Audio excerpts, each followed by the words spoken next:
ஆயிரம் கை உண்டென்றால் நீ ஒரு கை தரக்கூடாதா?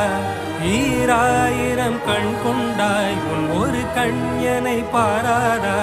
உன்னில் சரணடைந்தேன் இனி நீ கதியே.